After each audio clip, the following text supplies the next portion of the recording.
네, 안녕하세요. 디지털 목자 최정현입니다.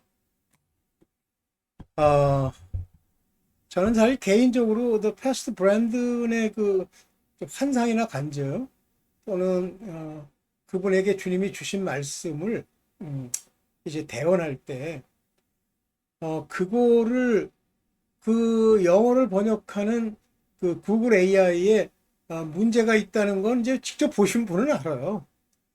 어떤 분들 거는 아주 정확한 영어로 그 문장에 군더더기가 없이 한 문장 한 문장을 그대로 얘기하시는 그런 목사님들이 계시죠.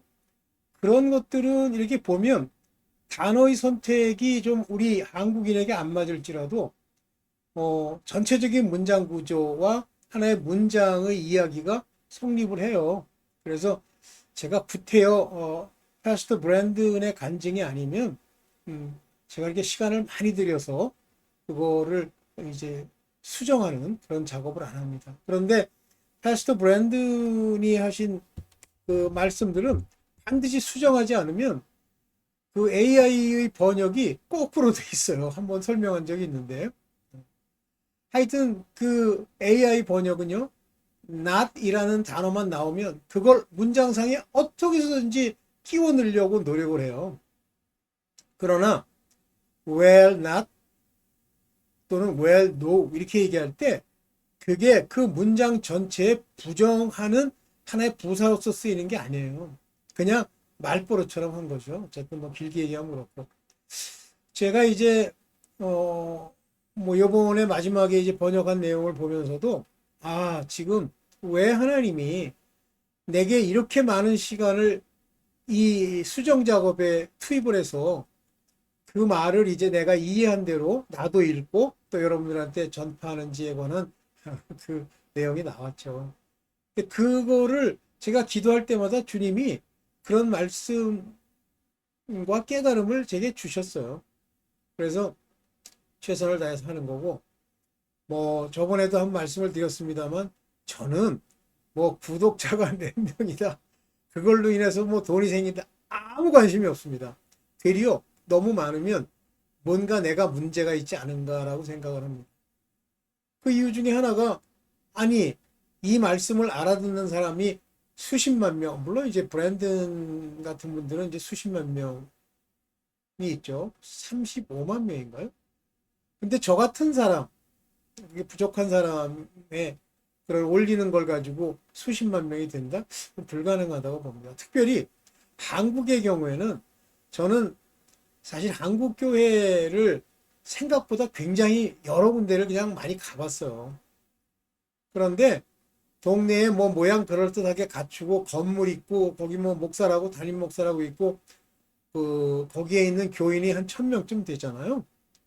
그러면 이미 100%뭐 제가 그렇게 폄훼하는 건 아니지만 대부분의 목사들은 이미 그 타락의 걸음을 걷기 시작을 해요. 왜냐하면 거기 있는 사람을 이제 핑계는 이렇게 되죠. 거기 있는 사람에게 하나님에 대한 소망을 심어주겠다.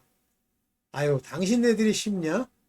하나님이 당신이 선지자같이 입을 열어 아버지가 내게 준 것을 내가 담대히 그 죄와 그들의 그릇됨을 지적하면 하나님이 그들을 고치시는 거지. 네, 이유를 뭐 그럴듯하게 돼가지고 저는 뭐 이제 이렇게 얘기하면 순복음 다니던 사람들은 뭐 난리를 치겠지만 저는 순복음 신학 원이죠. 정식 신학교가 있어요, 여기는. 근데 너무 멀어서 못 가고 영산신학원이라는 데를 한 학기 동안 다녔어요. 물론 이제 거기에 뭐 교수들은 굉장히 다양한 사람들을 불러서 음, 그렇게 네 합니다. 근데 솔직히 좀 가짜 냄새가 많이 나요. 그러니까 많은 사람들이 그냥 종교적으로 열심을 내는 것뿐입니다. 자, 오늘 이 얘기는 길게 하면 그렇고 자 여러분들 이제 제가 김성수 목사님 참 좋아하면서도 영적인 부분에 대한 그의 해석에 상당히 신랄하게 제가 뭐라고 그러죠. 근데 그분이 참 신기하게도 이제 그분이 소속돼 있는 그 목사님들, 교단이랄까? 그 목사님들의 생각인지 어떤지 모르겠는데 영적인 일에 대해서 너무 인간적 해석을 너무 강조하는 거예요. 얼마 전에도 그 양반 설교를 많이 올리는 분 중에 방언하지 마세요. 또는 뭐 11조를 하는 거는 그 자체가 뭐라 그럴까. 아니 그거는 각 개인이 자기의 감동을 따라 움직이는 거고 만일 그 11조를 자기 복 받는 데 쓴다 그러면 뭐 그 부분만 지적해 주면 되지 11조를 내거나 방언하는 거를 당신네들이 방해하면 안 돼.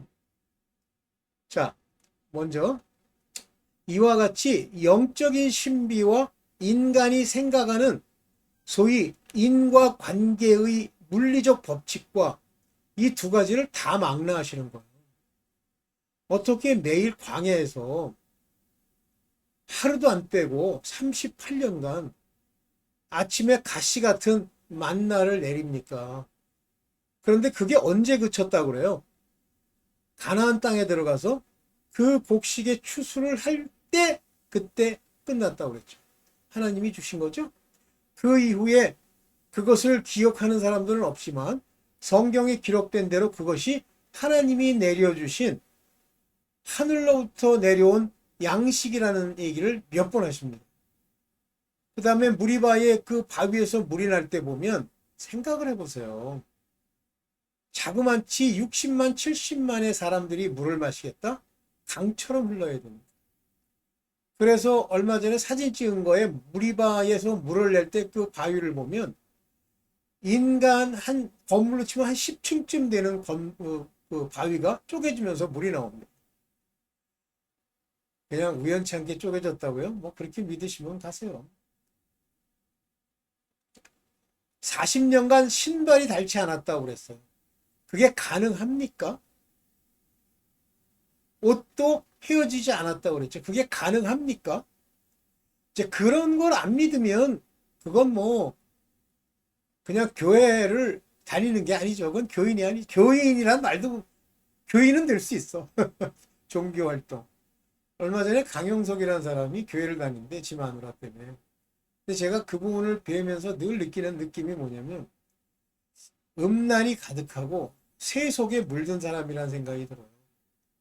그리고 머리만 가지고 사는 사람이다라는 생각이 드는데 하나님이 이제 여러 가지 어려움을 주었던 모양이죠.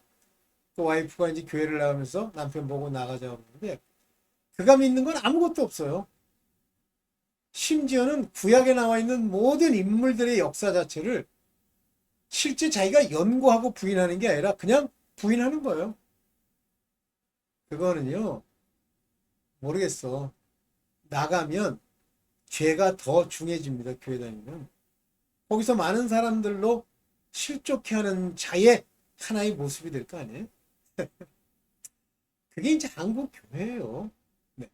자, 그러면 우리가 머리만 쓰는, 그러니까 머리만 쓰는 게 아니라 이 머리 가지고 살아가는 거예요. 그래서 그 아주 우리가 유명하게 이제 우리 마음에 두고 있는 그 솔로몬이라는 사람은 그 머릿속에 지혜를 받아서 그 속에 지혜를 받았죠. 그게 머리에만 역사하는 게 아니고요.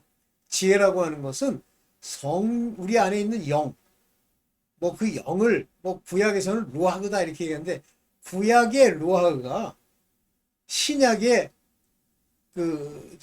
푸뉴마랑은 좀 달라요. 뭐 그거 지금 설명할 시간은 없고 어쨌든 인간이 살아서 생기를 가지고 움직이는 하나님의 전체적인 기운 그것이 루아인데요. 그걸 가지고 이제 솔로몬에게 지혜를 주죠. 그 지혜가 어떻게 나타납니까? 머릿속에 생각으로 나타나는 거예요. 무엇에 의해서? 우리 마음 안에 있는 하나님의 성령, 그 성령께서 우리를 인도하십니다. 그거를 제가 네샤마라고 한다고 그랬죠.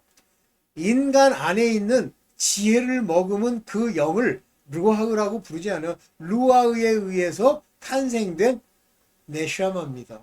그래서 인간은 네페시와 네샤마로 구성되어 있고 네페시라고 하는 건 우리 온몸에 움직이는 것을 조절하는 거고 네샤마는 지혜와 하나님과 교통하는 우리의 영과 같은 존재예요.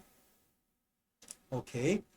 그것이 뭐로 나타납니까? 우리 신약에는 성령이 친히 우리에게 생각을 주시고 그것이 우리에게 지혜가 되고 지식이 되고 하나님을 아는 것이 되고 우리 안에 선한 양심을 창조하고 그것이 우리 생각의 파수꾼이 되죠.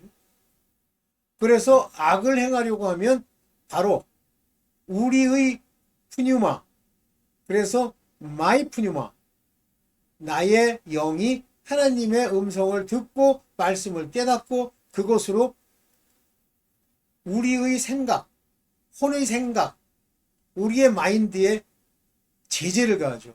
그렇게 하면 안 돼. 만일 모든 일에 우리 안에 있는 영이 하나님의 말씀을 따라 우리 안에 있는 혼의 모든 것을 전부 멈출 수 있다면 그거는 말 그대로 성도가 됩니다. 그래서 마지막까지 우리가 못없애다가 없애야 되는 것이 뭐냐면 음란입니다. 음란은 대단히 포괄적이어서 하나님이 우리와 혼인 관계를 맺었다고 하는 아주 포괄적 관계를 우리에게 주시고 그 외의 모든 것, 땅에서 예표로는 자기 아내, 자기 남편 외의 모든 것, 어떤 마음, 어떤 말투, 어떤 눈빛, 모든 것이 다 음란입니다. 그것까지 우리 안에 있는 네샤마로 인해서 통제를 받게 되면 우리는 소위 말하는 성도, 세인트가 됩니다. 우리가 세크리드 됐다, 세퍼레이트 됐다. 그 다음부터는 사람들이 욕하게 돼 있어요. 괜히 시비 걸고요. 근데 그 시비까지도 못 거는 것은 완전히 죄로부터 자유를 얻으면 우리가 말하는 성경이 말하는 자유의지, 자유를 주었다, set free라고 하는 단어는 죄에 대한 자유를 얘기하는 거예요. 그러면 일반인들은 죄로부터 free? No. slave. 두려움, fear. 똑같은 fear도 하나님을 fear 하면 그거는 경외가 되고요. 세상이나 마귀의 말을 fear, 두려워하면 그것은 두려움이 됩니다. 오케이. 자, 그런데 욥이라는 인물이 늘 그런 식으로 두려워하면서 자녀들의 제사를 드리고 항상 하나님 앞에 종교적으로 굉장히 열심이었죠. 그를 의인이라고 부른 건 육체의 의를 얘기하는 것이지 하나님이 본질적으로 우리에게 주시려고 하는 그리스도 예수로 말미암는 의를 얘기하는 게 아니에요. 구약에는 예수 그리스도로 말미암는 의가 없습니다. 행함에 의해요. 그 의를 끝까지 지킬 수 있냐? 없습니다. 거기에 죄가 섞이면 제사를 드리죠. 심지어는 속건제까지. 오늘날 가장 안 드리는 게 속건제잖아요. 속건제는 하나님께 드리는 것뿐 아니라 플러스 그 사람에게도 갚아야 돼요. 사과하고. 오케이, 뭐 그건 놔두고. 이런 욥에게 하나님이 완전히 온전한 자가 되게 하려고 욥에게 고난을 주십니다. 만일 욥에게 준 고난을 우리 인간의 논리로 쳐서 초기에 완전히 깨달아 버리면서 친구들에게 도리어 하나의 본이 되면 그 고난은 끝나고 욥기는 전체적으로 한 15장 정도로 끝날 수가 있어요. 40장이 넘게 가죠. 자, 이제 그 40장이 넘게 가는 그 욥의 자기 생각의 논리와 종교적 행위에 대해서 하나님이 어떻게 대답하시는지 그 내용을 한번 보겠습니다. 네, 봅시다. 오케이. 자, 욥기 38장 1절입니다. 때 여호와께서 폭풍 가운데 욥에게 말씀하여 가라사대. 폭풍 가운데. 엄청난, 여기 보세요. 영어로는 휠 윈드예요. 휠 윈드가 뭐예요? 휠이 뭐예요? 막 도는 거죠? 휘리바람 가운데서 말씀하시는 거예요. 아이고, 죄송합니다. 무지한 말로 이치를 어둡게 하는 자가 누구냐? 욥이 한 말을 이렇게 들어보면 참 미친 소리도 많지만요. 우리 인간이 생각할 때 옳은 말도 많아요. 그런데 주님은 뭐라고 얘기하시냐면 무지한 말로 하나님의 진리의 이치를 어둡게 하는 자가 누구뇨? 라고 얘기하잖아요. 하는 자가 누구냐? 이렇게 묻잖아요. 그리고 뭐라 하냐면 너는 대장부처럼 허리를 묶고 내게 나와 내가 묻는 것을 대답할지니라. 그러면 이제 욥이 지금까지 불평불만을 늘어놨던 것을 여호와께서 설명해 주시느냐? No! 뭐라고 하십니까? 내가 땅에 기초를 놓을 때에 내가 어디 있었느냐? 내가 깨달아 알았거든 말할지니라. 인간이 뭘 깍죽대고요. 뭐 이해했다는 둥, 알았다는 둥, 뭐 우주가 뭐 어떻게 됐다는 둥, 뭐 외계인이 있다는 둥, 그런 개 같은 소리를 하면요. 상대하지 마세요. 상대해봐야 마치 사람이 개들과 상대하는 거랑 똑같아요. 개랑 대화하세요? 저는 옛날에 안 믿던 시절에는 개랑 대화를 했어요. 물론 이제 내 혼자 넋두리 하는 거죠. 근데 개도요 알아듣는 것처럼 이렇게 쳐다보고요. 여차하면 엉 한번 짖고요. 그래요. 봅시다. 5절. 누가 그 도량을 정하였는지 누가 그 준승을 그 위에 세웠는지 내가 아느냐? 땅이든 뭐든 건축물이든 세울 때 준승과 도량이 있어야 되잖아요. 그 주초에 무엇을 세웠는지 그 모퉁이의 돌은 누가 놓았는지 아느냐? 도대체 욥과는 차원이 다른 질문을 하는 거예요. 그때 새벽별들이 함께 노래하며 하나님의 아들들이 다 기쁘게 노래하였느니라. 바닷물이 태에서 나옴같이 넘쳐 흐를 때에 문으로 그것을 막은 자가 누구냐. 이건 더 길게 볼 게 없어요. 제발 인간들이요. 하나님은 영의 세계와 이 물질의 세계를 전부 총괄해 모든 일을 다 하실 수 있는 거예요. 우주만 봐도 깨달아대 저걸 누가 저기다 갖다 놨지? 하나님의 전능하심을 거기서 찾아야지. 네. 그래서 욥이 짖고 까불면서 뭐 진짜 말만 따라 대구리 쓰면서 뭐 이리 얘기하고 저리 하고 친구란 놈들이 나타나서 이리 이야기하고 저리 이야기하고 친구 말이 옳다고 합니까 주님이요? 전부 욥에게 사과하고 그에게 기도받으라고 그러죠. 자, 우리가 정신 똑바로 차려야 됩니다. 이런 생각의 논리를 써갖고 막 설명하는. 내가 김성구 목사님 참 좋아하는데 영적인 세상을 생각의 논리로 자꾸만 풀려고 들어. 그러니까 상징으로 풀죠. 정신 차립시다. 오늘 여기까지만 하겠습니다. 네, 감사합니다.